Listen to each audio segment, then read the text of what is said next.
Bismillahirrahmanirrahim. Alhamdulillahi Rabbil Alamin. Wassalatu wassalamu ala asyrafil anbiya'i wal mursalin. Nabiyina Muhammadin wa ala alihi wa sahbihi ajma'in. Assalamualaikum warahmatullahi wabarakatuh. So ngayon, Rasulullah Risalat, insyaAllah. So huli nating natalakay nga na ang mga propeta at mga sugo ay nakahihigit sa iba pang mga tao. Nakahigit pa sila kahit sa mga siddiq, kahit sa mga syahid, at kahit sa mga salihin. At ang pananaw nga na ito ay ijma ng ummah na ito. Lahat ng mga Muslim ay nagkakaisa na nakakahigit ang mga propeta sa lahat. وَقَدْ أَجْمَعَتِ الْأُمَّةُ عَلَى تَفْضِيلِ الْأَنْبِيَاءِ عَلَى غَيْرِهِمْ مِنَ الصِّدِّيقِينَ وَالشُّهَدَاءِ وَالصَّالِحِينَ. Nagkakaisa ang ummah na ito ng mga propeta ay nakakahigit pa kaysa sa mga siddiq, sa mga syuhada at matutuwid. وَيَدُلُّ عَلَى تَفْضِيلِهِمْ قَوْلُهُ تَعَالَى. At ang batayan dito ay ang sinabi ni Allah subhanahu wa ta'ala sa Quran. Nandun ito Suratul An'am, verse 83 to 86. So sinabi ni Allah subhanahu wa ta'ala, وَتِلْكَ حُجَّتُنَا آتَيْنَاهَا Ibrahima ala qawmihi. Yaon ang mga hudya, ang mga patunay na ibinigay namin kay Ibrahim alayhis salam ala qawmihi. Ala qawmihi, ibig sabihin laban sa kanyang nasyon. Kumbaga itong mga aya na ito ay mga hudya o patunay laban sa nasyon ni Ibrahim. Siyempre tinutukoy dito yung mga aya sa pangkalahatan, mga kapahayagan na natanggap niya at siyempre mga himala. Narfa'u darajatim man nasya'u, iniaangat namin sa matataas na antas ang sino mang naisin namin. Inna rabbaka hakimun alim. Tunay ng iyong Panginoon ay hakim, marunong o matalino o maaari din makatarungan at alim, maalam. وَوَهَبْنَا لَهُ إِسْحَاقَ وَيَعْقُوبَ كُلًّا هَدَيْنَاهُ وَنُوحًا هَدَيْنَا مِنْ قَبْلُ. At ibinigay namin, kumbaga, inihandog namin, ibiniyaya namin kay Ibrahim alayhis salam si Ishaq. At pagkatapos ni Ishaq, si Yaqub. Na lahat sila ay ginabayan namin. At gayon din si Nuh alayhis salam na ginabayan namin na nauna sa kanila. Nauna sa kanila si Nuh alayhis salam. Wa min durriyatihi, at gayon din sa kanyang mga inapo. Dawud wa Sulaiman wa Ayub. Sina Dawud, Sulaiman at Ayub. Wa Yusufa wa Musa. Si Yusuf at Musa.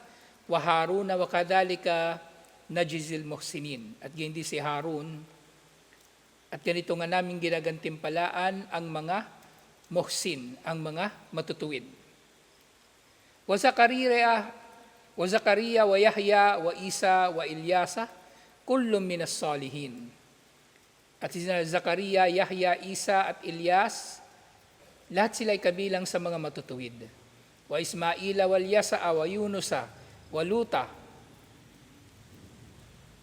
wa kullan faddalna alal alamin. Gayon din si Ismail, si Alyasa, ang Alyasa na tinutukoy dito, si Elisha pala yung si Alyasa. Hindi si Yunus, si Lut, lahat sila ay faddal na alal alamin.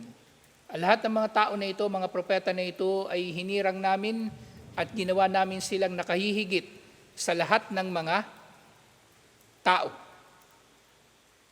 Alamin, pero siyempre alamin ito sa lahat ng mga nilikha, kabilang na yung mga tao at mga engkanto sa panahon nila. Kumbaga sa panahon nila, sila yung pinaka-mainam. Kasi kung sa buong panahon ng mga propeta, entire timeline ng prophethood, di ba? Mula kay Adam hanggang kay Propeta Muhammad sallallahu alaihi wasallam, nalaman natin na kahit sa kanila ay meron ding tafdil. So nakahihigit si Propeta Muhammad sallallahu alaihi wasallam sa kanilang lahat, sallallahu alaihi wasallam. At yun nga, وَقَدْ أَخْبَرَ الرَّسُولُ صلى الله عليه وسلم أنه ما طلعت الشمس ولا غربت بعد النبيين والمرسلين ala afdalin min Abi Bakr. At pagkatapos ng mga propeta, sa sinabi ni Propeta Muhammad sallallahu alaihi wasallam, hadith ito na, sino nagulat ito? Hindi na binanggit Hindi binanggit ko sino nagulat. Sa pagkatapos daw ng mga propeta at mga sugo, ang araw daw ay hindi sumikat at lumubog kanino man sa sino mang tao na mas mainam pa kay Abu Bakar. Ibig sabihin si Abu Bakar Siddiq radhiyallahu anhu ang pinakamainam sa mga tao pagkatapos ng mga propeta. Siya ang pinakamainam na tao na hindi propeta. So kung mayroong tao na hindi propeta na pinahalagahan natin, di ba, halimbawa, sino? Si Mama Mary, nakakahigit pa rin si Abu Bakar Siddiq radhiyallahu anhu sa kanya. Nakahigit pa rin si Abu Bakar Siddiq radhiyallahu anhu sa kanya. At yun nga, mula sa hadith na ito, وَيُخَذُ مِنَ الْحَدِيثِ أَنَّ الْأَنْبِيَاءَ وَالْمُرْسَلِينَ أَفْضَلُ الْخَلْقِ. Makukuha nating aral mula sa hadith na ang mga propeta at mga sugo, lahat-lahat, kumbaga collectively, sila ang pinakamainam na mga nilikha. وَأَنَّ أَفْضَلَ رَجُلٍ بَعْدَهُمْ أَبُو بَكْرَ الصِّدِّيقِ. At ang tao na pinakamainam pagkatapos ng mga propeta at mga sugo ay si Abu Bakar Siddiq radhiyallahu anhu. So nakakahigit pa siya kay Khadija, nakahigit pa siya kay Aisha, syempre, kay Ali, kay Fatima, si Abu Bakar Siddiq radhiyallahu anhu. Wa qaribun min hadal hadith qaul Rasul sallallahu alaihi wasallam fi Abi Bakr wa Umar. At malapit sa kahulugan ng hadith na ito, ang sinabi ni Propeta Muhammad sallallahu alaihi wasallam tungkol kina Abu Bakar at Umar, hadani sayyida kuhuli ahlil jannati minal awwalina wal akhirin, illa nabiyina wal mursalin. Ang dalawang tao daw na ito, ang magiging pinuno ng mga kalalakihan sa paraiso. At dito ngayon, kuhuli ahlil janna. Kuhuli, ibig sabihin, mga tao na nasa hustong edad na. Kumbaga, sabi pa nga dito sa translation, middle age, kumbaga nasa edad mga 30 pataas. So sila raw yung pinakamainam.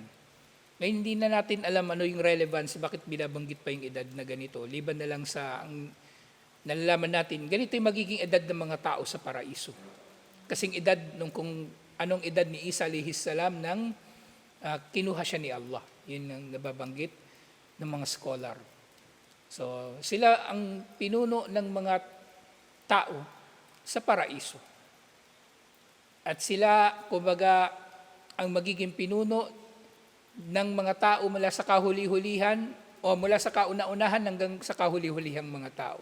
So, sa lahat ng mga tao, kumbaga, mula nung unang panahon hanggang sa dulo ng panahon, pinakamainam pa rin si Abu Bakar Siddiq radhiyallahu anhu at siyempre pangalawang pinakamainam si Umar bin Khattab radhiyallahu anhu. So mas mainam sila mas mainam sila sa sinumang tao na hindi propeta. Ang tanging mas mainam kina Abu Bakar at Omar ay ang mga propeta at ang mga sugo ayon sa nababanggit sa hadith na ito. Alhamdulillah.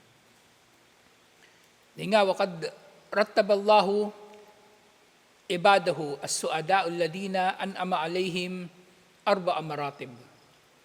Si Allah, hinati daw niya ang kanyang mga alipin sa 4 na antas. Merong 4 na antas. So meron nababanggit dito, Suratun Nisa, verse 69, وَمَنْ يُطِعِ اللَّهَ وَالرَّسُولَ فَأُولَٰئِكَ مَعَ الَّذِينَ أَنْعَمَ اللَّهُ عَلَيْهِمْ. Sino man ang sumunod kay Allah at sa kanyang sugo,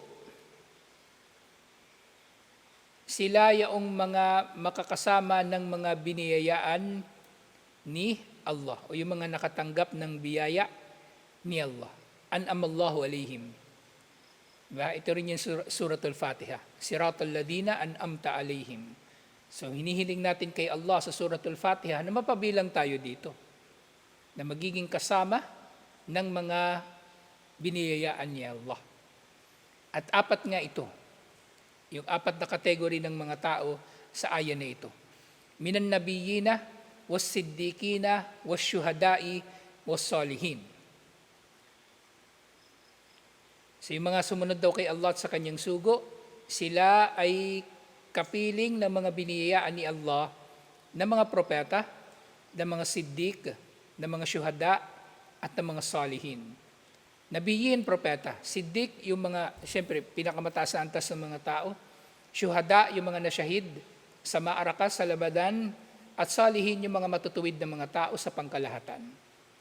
So, sino man sa atin ang sumusunod kay Allah sa kanyang sugo, inshallah, ay mapapabilang sa mga biniyayaan ni Allah.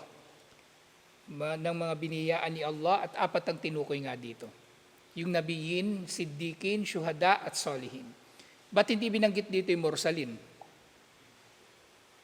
Ba't hindi binanggit yung mga sugo?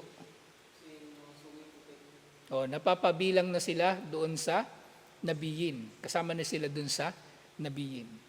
Si siddiqin nga, syuhada, at yung salihin. Wahasuna ulaika rafika.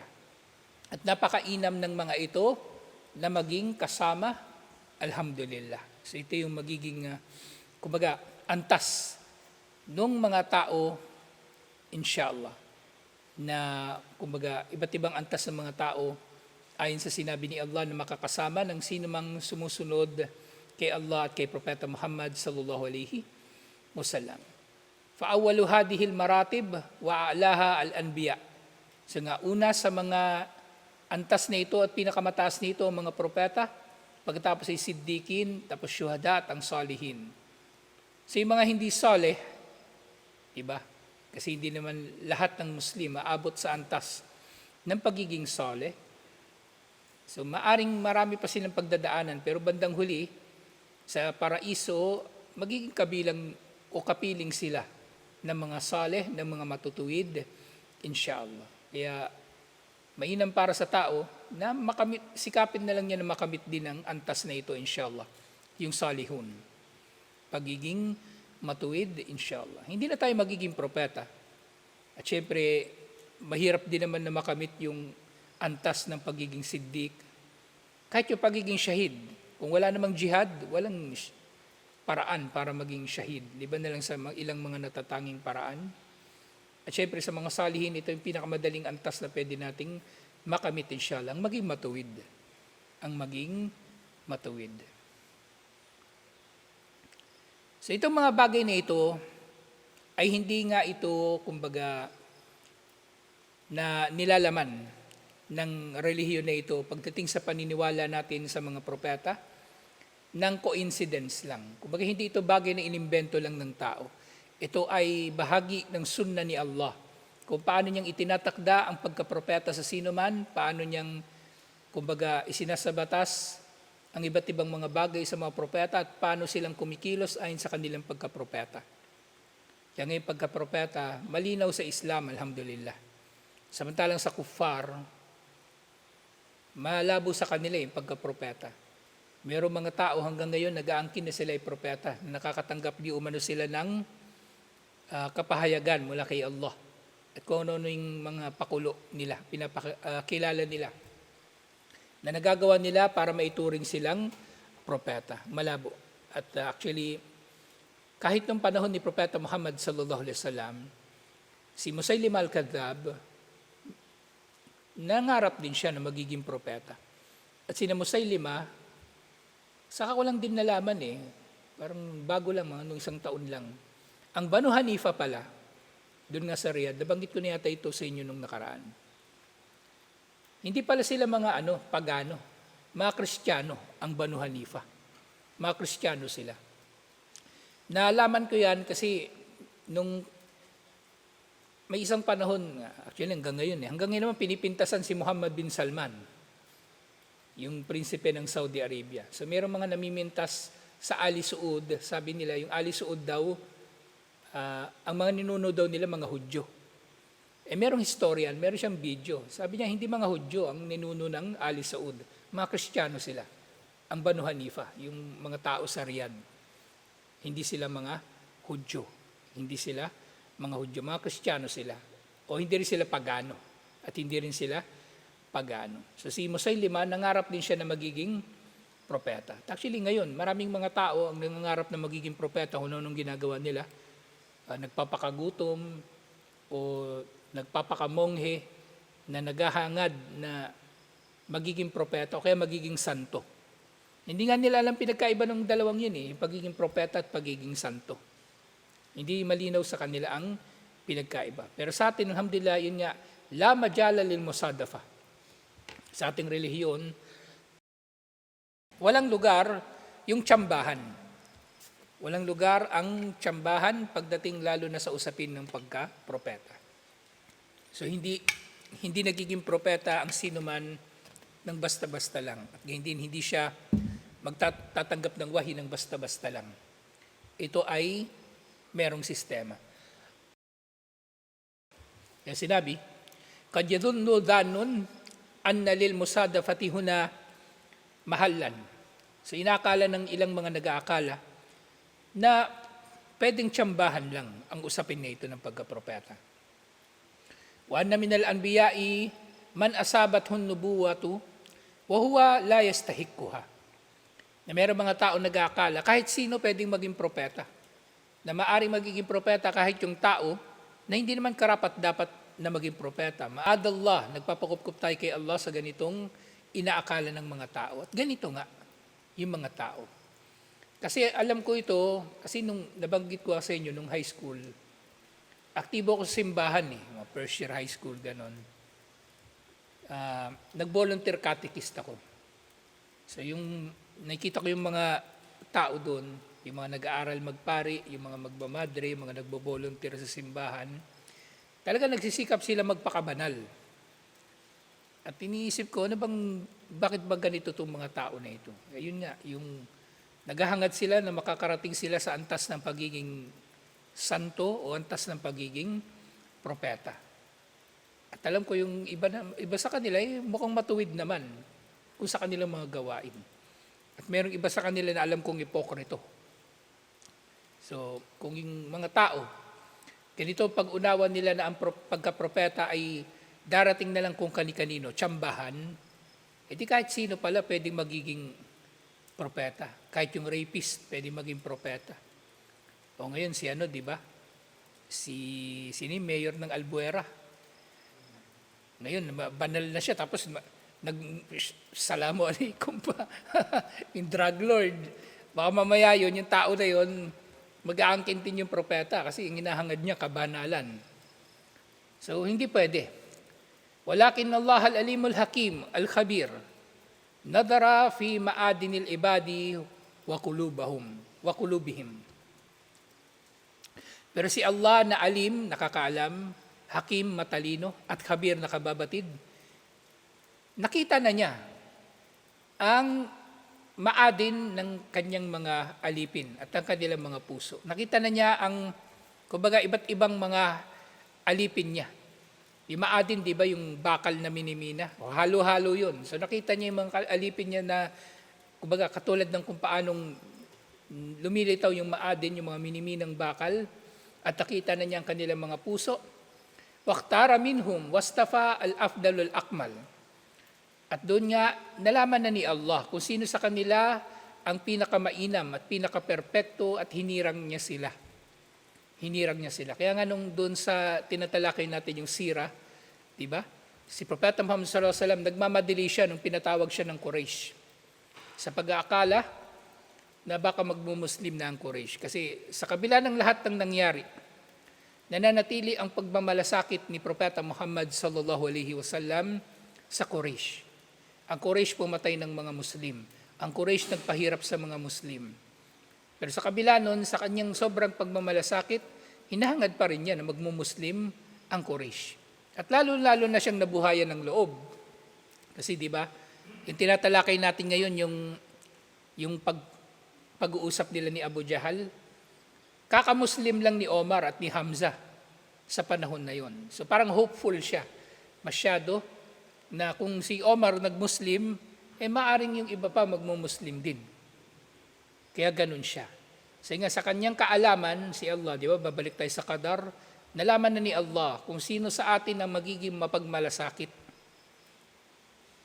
At siya ang kanilang hinirang.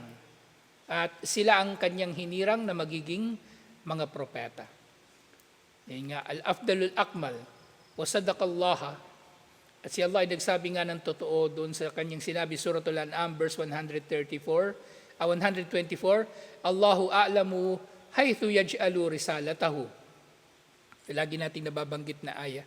Si Allah ang pinaka nakakaalam kung saan niya ilalagay ang pagiging propeta o pagiging sugo. Si Allah ang pinaka nakakaalam. Hindi makakamit ng tao ang pagiging propeta sa pamagitan ng pagkukulong sa monasteryo o pagdadasal ng walang putol, pag-aayuno ng tuloy-tuloy, hindi pagkain ng karne, hindi pag-aasawa, o iba pang iniisip ng kuffar ng mga kaparaanan patungo sa kabanalan na dahil dito ay makakamit nila ang pagkapropeta o pagiging santo o banal. Hindi. Marami pang bagay na nakita si Allah sa tao na sa mga katangian na ito ay humihirang siya sa kanila. At yun nga yung pagiging pinakamainam nila sa mga tao. Na hindi nga ito tsambahan. Anna hikmatallahi wa ilmahu kadiyani bi an la tumnah an nubuwatu war risalatu illa lil musta'id laha wal qadiri ala hamliha. Nakabilang sa hikma ni Allah at kanyang kaalaman na siya ay nagtakda na ang dalawang bagay na ito, ang pagkapropeta at pagkasugo, ay hindi maibibigay sa sino man, liban na lamang sa musta'id, nakahanda para rito, at qadir ala hamliha, may kakayanan sa pagpapasan ng pananagutan nito. Kaya nga lahat ng mga propeta, technically nagtagumpay sila. Kahit pa yung propeta na yun, halimbawa napatay ng kalaban, si Zakaria, si Yahya, technically nagtagumpay pa rin sila kasi nagtuloy-tuloy ang da'wah. Si Isa alayhis salam, pinagplanuhan nilang ipako sa krus. Kinuha siya ni Allah. O, nagtuloy-tuloy pa rin ang da'wah. Hindi sila natalo. Hindi sila natalo. Wa idha ta'ammalta fi sirati anbiya'illahi wa rusuli ra'aitahum abarrun nasi kuluban.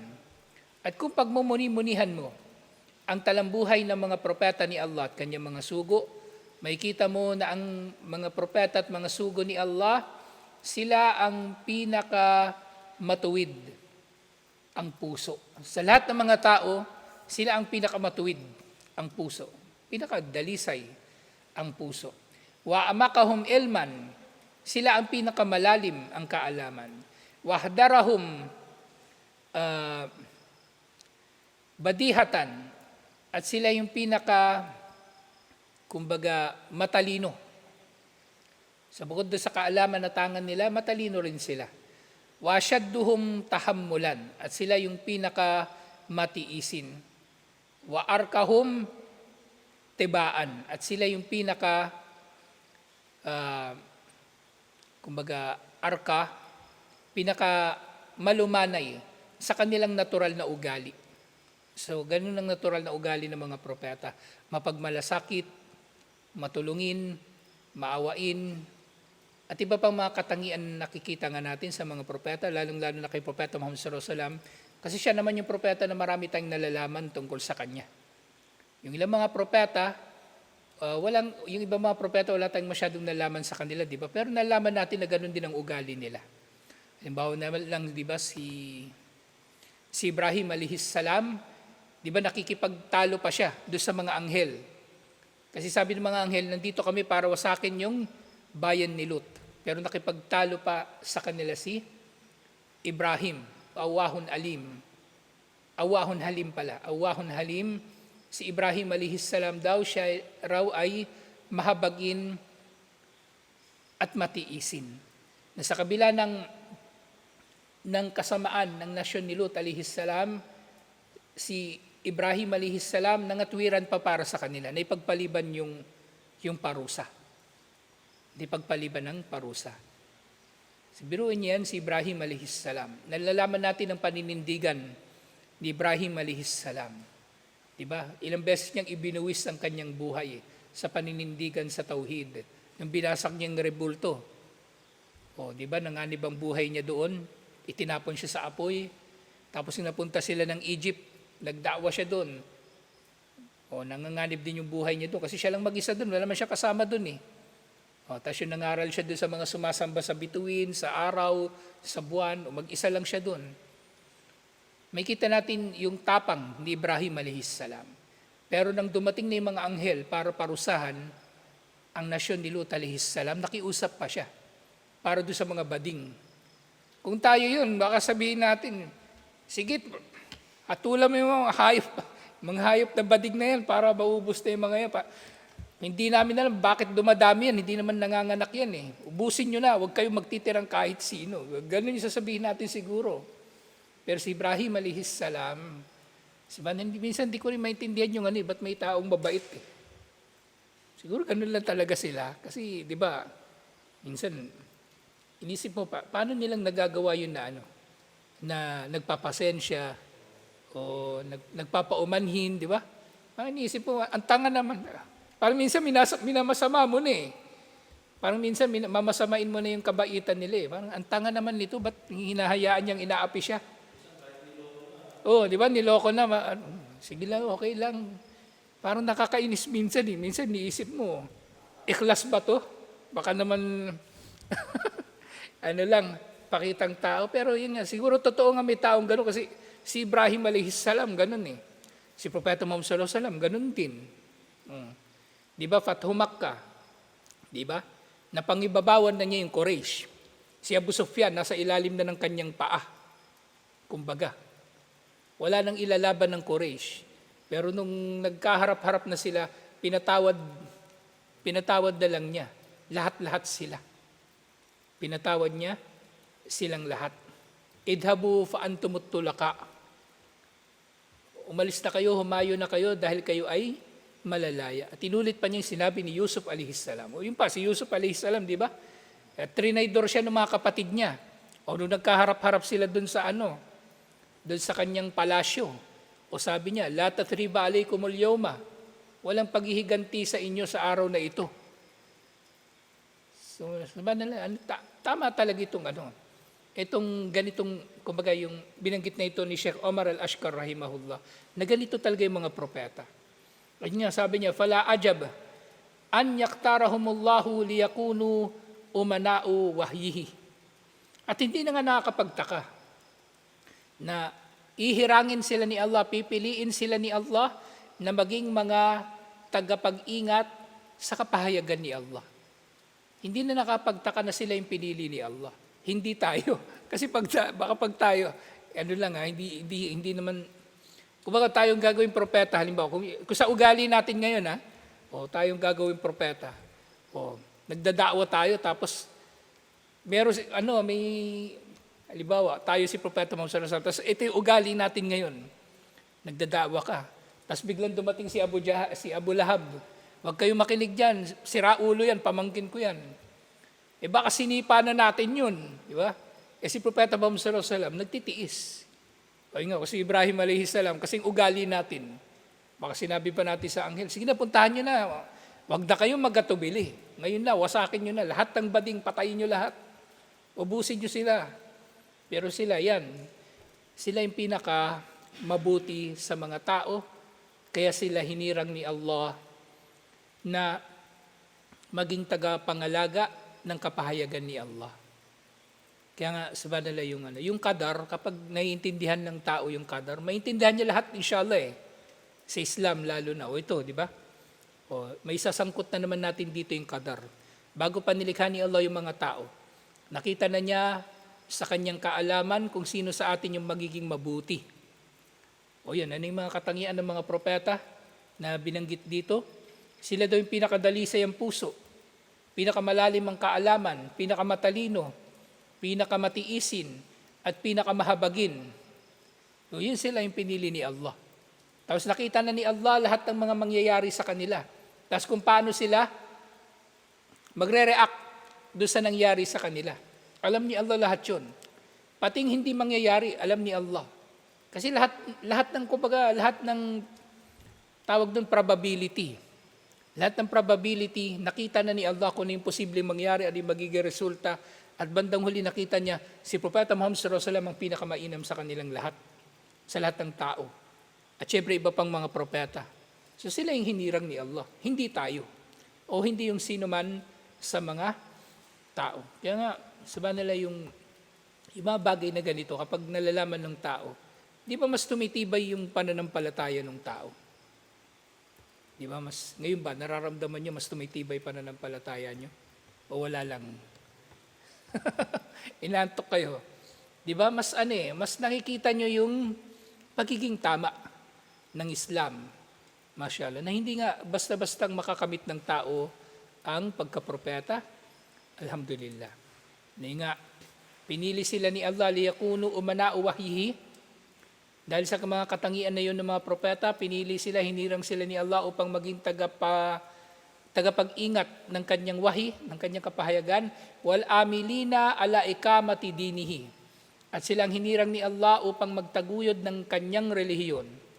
Fahumul kumam as-samika allati ta'jizun nufus an tublag maddaha.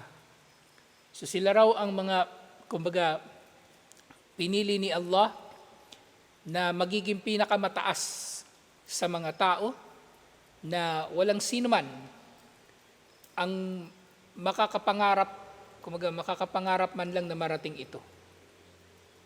Allati ta'jizun nufus an tabluga madaha. Kahit pangarapin man lang ng tao na marating ang antas ng mga propeta, hindi nila magagawa. Kasi hindi nga nila naaarok yun, hindi naaarok ng pag-unawa ng tao. Sa pangarap pa lang, hindi nila magagawa. Paano pa kayang mararating nila?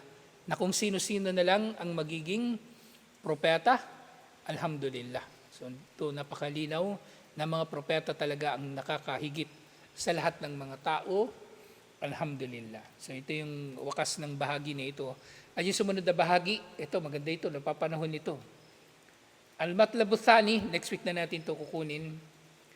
Da'wa tafdilul a'imma alal anbiya.